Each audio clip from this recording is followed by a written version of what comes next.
कैकेयी माता बुरी नहीं थी, कैकेयी माता की संगति बुरी थी। आपकी संगति बुरी ना हो वरना आप कैकेयी हो जाएंगी।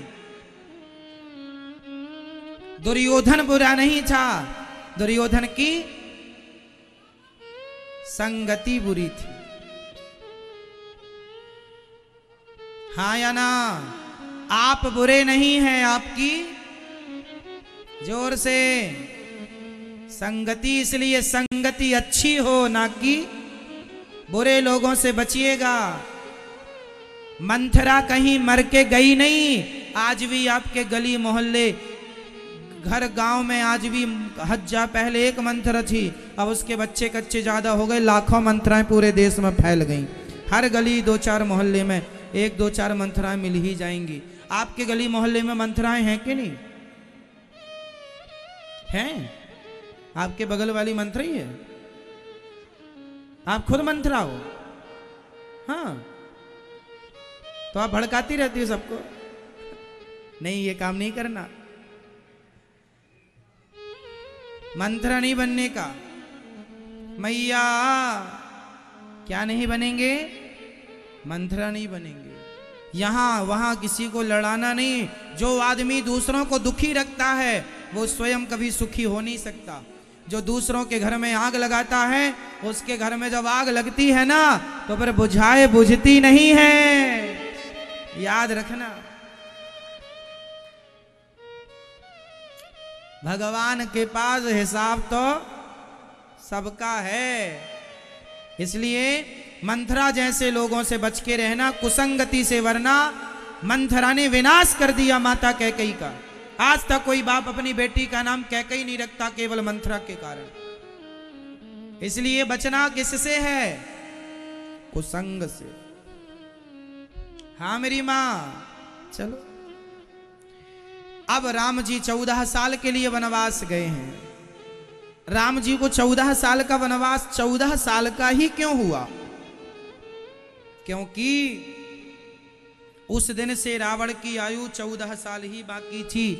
बात यह है कि जब राम जी छोटे थे ना तो माता कैकेयी की एक बार आंखों को बंद कर लिया राम जी ने।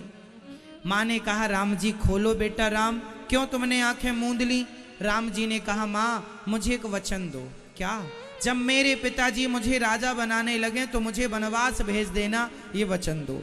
कैकेयी माँ बेहोश हो गई, मैं तुम्हें वनवास क्यों भेजूं बिना गुनाह के?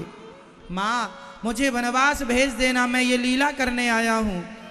प्रॉमिस करा लिया, वचन ले लिया राम जी ने। इसलिए माँ कैकेयी ने दिल में पत्थर रख के राम जी ने कहा, माँ आपका अपमान होगा, पर मैं वनवास जाऊंगा तो लोग मुझे बड़ा आदर सम्मान देंगे यदि मैं वो काम करूंगा जिसको करने आया हूं। तो माँ कैकेयी ने कहा, यदि मेरे अपमान की सीढ़ी से तुझे गुजर के आगे बढ़ना है, यदि मेरा अपमान हो और तेरा सम्मान यदि मेरे अपमान से बढ़े तो मैं अपने अपमान को सहने को तैयार हूं, पर मेरे राम का सम्मान होना चाहिए। पूरी रामचरितमानस में कैकेयी माँ ऐसी हैं जिनके कारण रामचरितमानस लिखी गई, जिनके कारण रामायण लिखी गई। सोचिए कि माता कैकेयी को हटा दिया जाए रामायण से तो रामायण में फिर रहेगा क्या?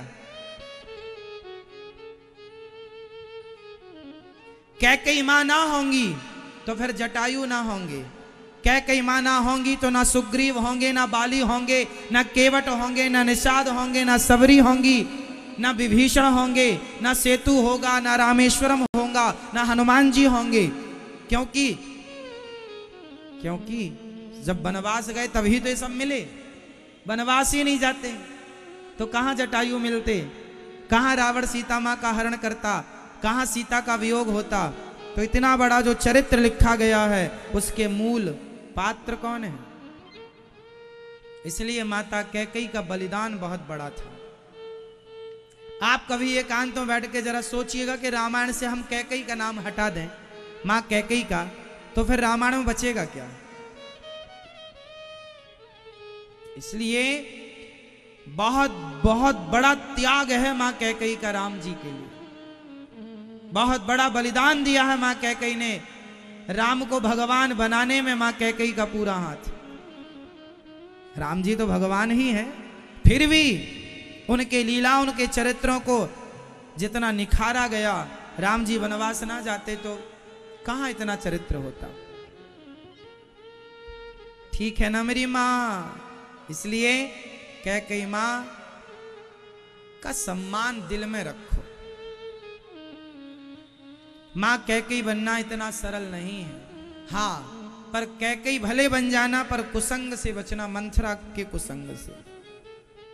सब्सक्राइब करें हमारे YouTube चैनल साधना गोल्ड को और पाएं वीडियो सबसे पहले। और हाँ, बेल आइकन दबाना ना भूलें।